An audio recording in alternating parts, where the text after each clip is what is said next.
Alright folks, we got some real-time ankylosing spondylitis, sciatica, hip pain, flare, everything in my body seems to be extremely tight past day or so. So first, I want to give a little backstory about how this happened to me this time and just kind of the past problems I've had with sciatica, hip pain.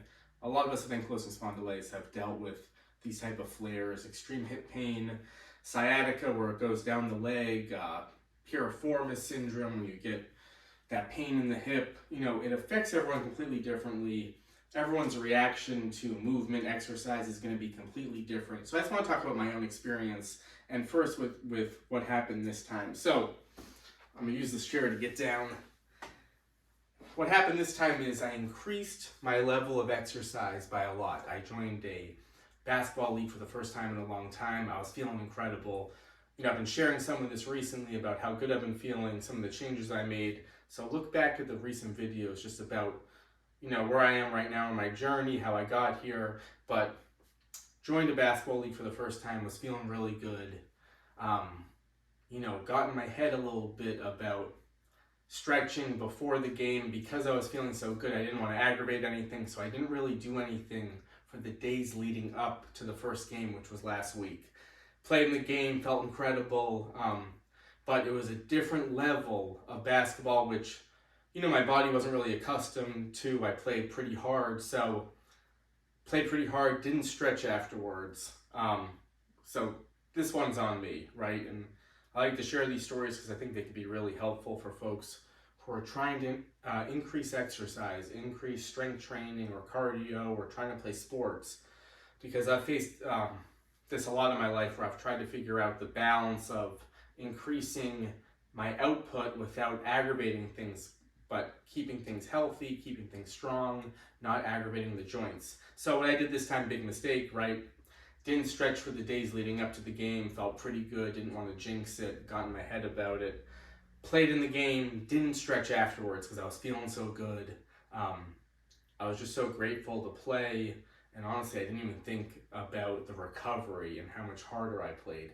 So for the few days prior, my game was last Thursday. It's now Wednesday of the next week. For the few days after the game, I started to feel a lot of soreness, especially in the lower body. And I'll get to what kind of happens with soreness and ankylosing spondylitis.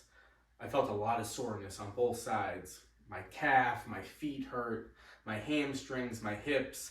Now, this hasn't happened to me too much in the past because I've ramped up exercise really gradually, really slowly, which is so important with this. But this time I went a little more full throttle. There was some contact, didn't recover well, and just such soreness in my body, which ultimately caused, and I'll start getting into some of the things that I'm going to check out for and see where we're at with this.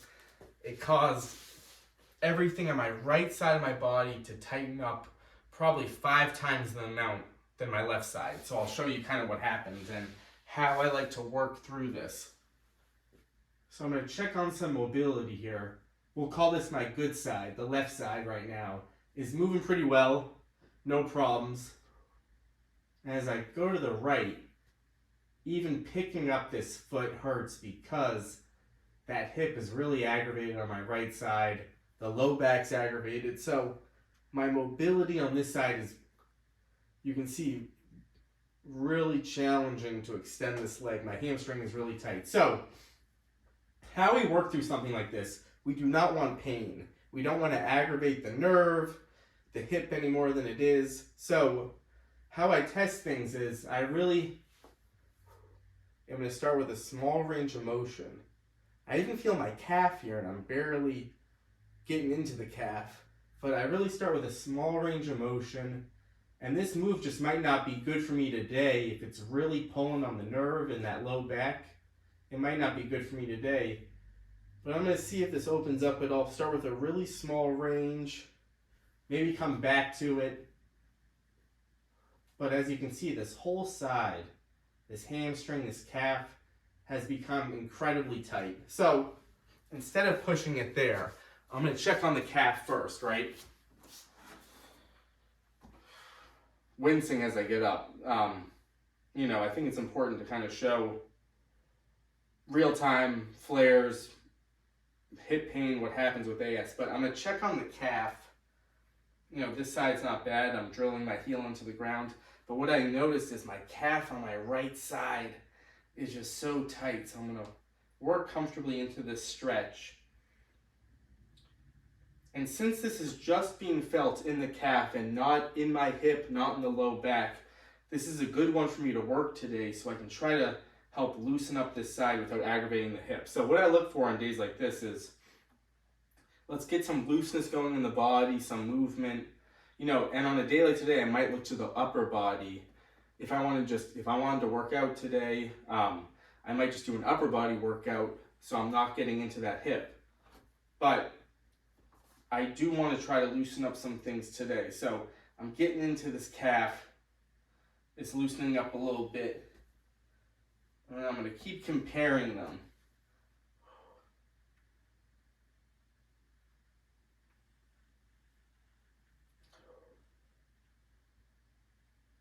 So looking up to get the calf a little looser, which honestly, just doing that, I can tell that tension's going all the way down the leg, and by loosening up the calf, it kind of freed it up a little bit in my hip. So I'm going to check on a few different things here. My hip flexor is next, and then I'm going to go back to that original move and see what's going on. I'm going to check on the hip flexor, pulling the abs in. The left side, a little tightness through the front of this hip, not horrible. I'm going to check on the right side.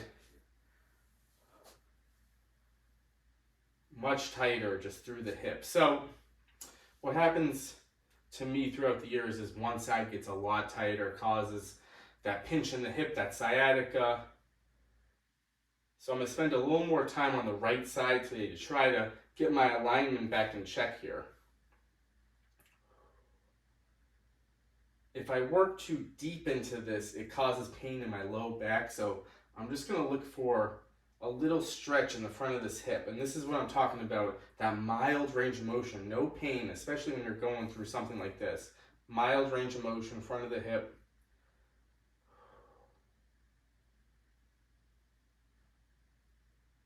And this is kind of what I've worked through today, some of these movements to see if I can release some of that tension in the hip without aggravating it more. And again, sometimes maybe this is too much, this aggravates it too much, and I would stay away, I'd rest it for a day or two.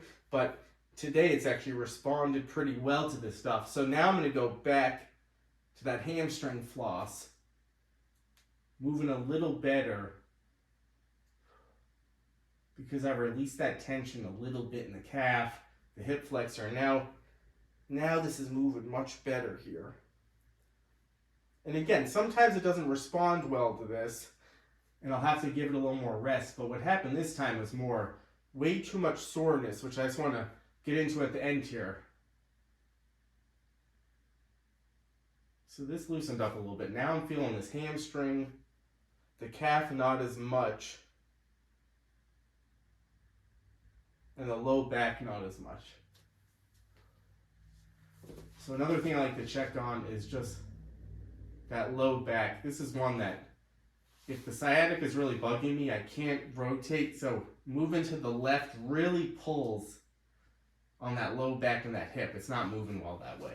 So what I'll do, I'll reduce the range of motion. And even just that. So something in my hip is really locked up here. So what I would do today is I would not rotate too much. I'll probably save that. It seems like keeping everything straight is a little better. And it really seems like that low back is aggravated and something is pinching on the nerve. What happens with me is, like I said, that whole side gets really tight, much tighter than the other side. I start limping and I start favoring that side. So that rotation, too much pain, stay away. I'm really trying to stay away from any pain at all, and trying to see what I can do to help loosen up because I'm feeling such tightness in the body. So let's get into a nice hip stretch here. Left side, not too bad. And generally I try to be really careful with this. I'm feeling sciatica, and here can barely even cross the leg over. So what I would do maybe is I would cross it, hold here, gently work it in if there's no pain. but this might just be one that's just too much today. That hip is too aggravated. So I'd stay away from that. I'd stay away from my rotations. It feels really bad. Some of those other things really helped, so I would probably go back to those, maybe one more round, and then maybe I'd check to see if that rotation got a little better, or I would just stay away for today. Some other things that I like to focus on is sometimes I like to think about some core strength. When I'm really dealing with tightness on one side, maybe my body's pushed forward a little bit out of alignment, I like to focus on some core strength. This dead bug variation where I'm going to really try to tuck my low back in, which I can tell is harder today than usual because of that irritation in the low back. So I'm going to really tuck my low back in, arm shoulder height, and I'm only doing this if it doesn't pull on the low back. I'm going to alternate the heels. So I'm feeling the core work a little bit.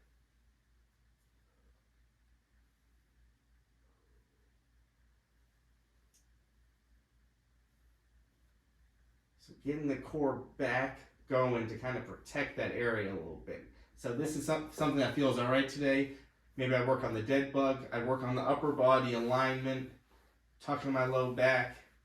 So making sure that I'm keeping the rest of my body loose when I'm going through something like this, so I don't take too much time off if it feels good.